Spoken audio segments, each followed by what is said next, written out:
Our talk today will be about how can we bring resources and tools for strengthening governance in diabetes in Portugal. And as it was mentioned, this is the first event of our project. And we want to take this opportunity to present you what we are proposing to do. So we are not going to talk about the results yet. That will be in another time in the near future, and we will present our approach, and then we would very much appreciate that you can provide us your thoughts and your perspectives at the end in the open discussion about what you think of our proposal. And to provide some context to our presentation, we will start by briefly talking about what is governance in health. So governance is well recognized as a core function in the frameworks of health system.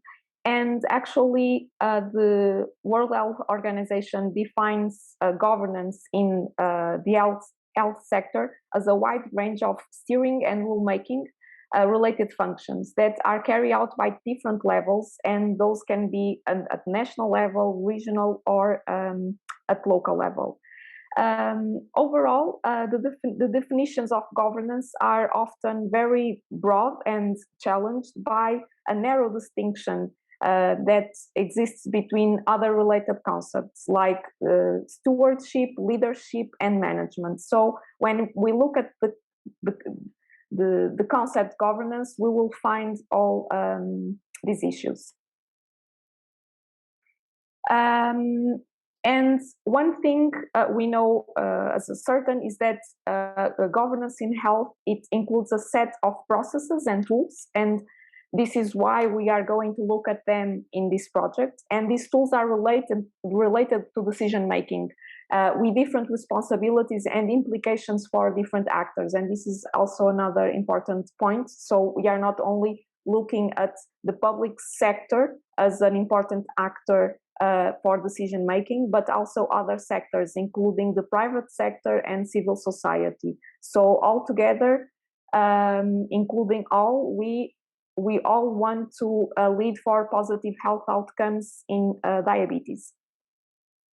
And as Professor said before, António Carneiro, we don't need to talk about diabetes and why diabetes is actually important, but just to remember us all, before COVID-19 emerged, we knew that 6% of the world's population were living with diabetes, and we also know that this number is 4 times more than it was in 1980, and is expected to rise in the next 10 years for 570 million. So this is just one from several other points that we could be doing about why should we look at diabetes. So this initiative, if you look at the website, we also talk about transforming diabetes. And what we mean with transforming diabetes is that we know that there's a lot of work that has been done by different sectors. So the industry, the researchers, the public and private sectors, they all invested in these last years a lot in diabetes, and we now know a lot of diabetes, and we have several plans, and we are working hard to deal with diabetes. However, we think that we always can do better, and we think that we can bring a new perspective, and we want to think what can we do different or what can we do better. So this is our idea of transforming diabetes.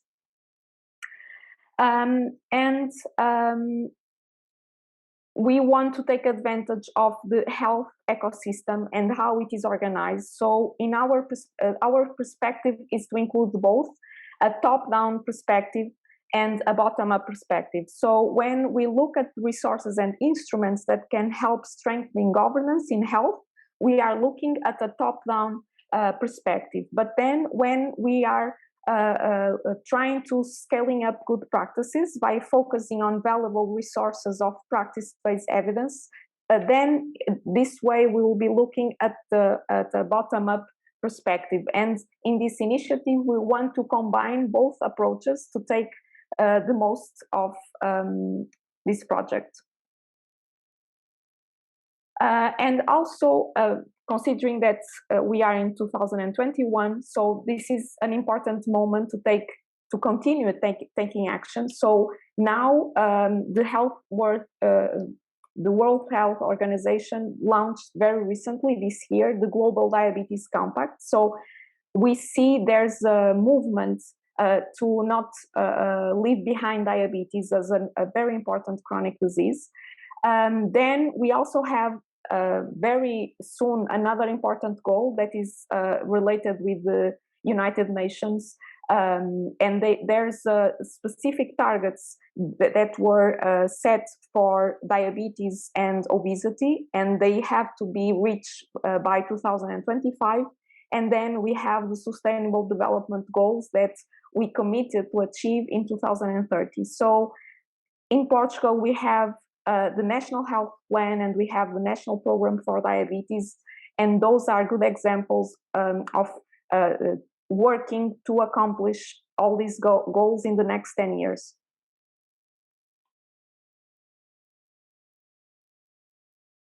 So very briefly, so the aim of this, we are talking today about that first pillar that Professor António Carneiro mentioned before. So we are talking about how strengthening governance in diabetes.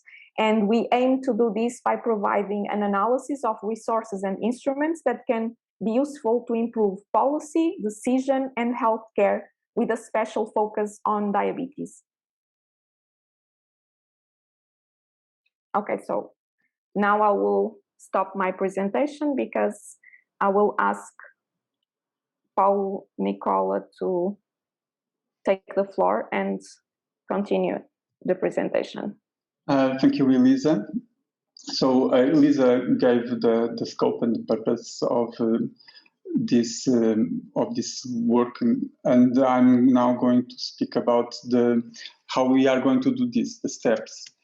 So in this process for strengthening,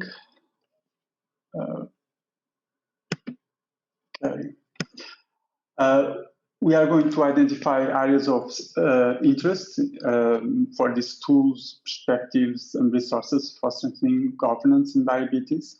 And then I'm going to talk about our conceptual and analytical framework from which we will identify and analyze case studies and evidence, and then do the results of this analysis, not only comparing with the Portuguese situation, but also promoting an informed discussion and bringing contributions for a policy brief. As Professor Carneiro told, this is just a part of this big initiative that will conclude with the policy brief. So for identifying areas of interest, these are areas and components to be considered when defining the strategic vision in this scope. So we are talking about very different teams or areas or domains, just like planning and monitoring and evaluation instruments and resources, stakeholders and their missions and how they interplay among themselves, service, quality of care, integration and articulation of care, health professionals, their roles, their training, their certification, progression, information systems and decision-making support, health policies and policies with impact on health, access to care, innovation, funding, research agendas and research translation, and social impact, support, literacy, and non-formal care, among other teams that not only we commonly see in several documents and plans in other countries or in international agencies, but in Portugal as well.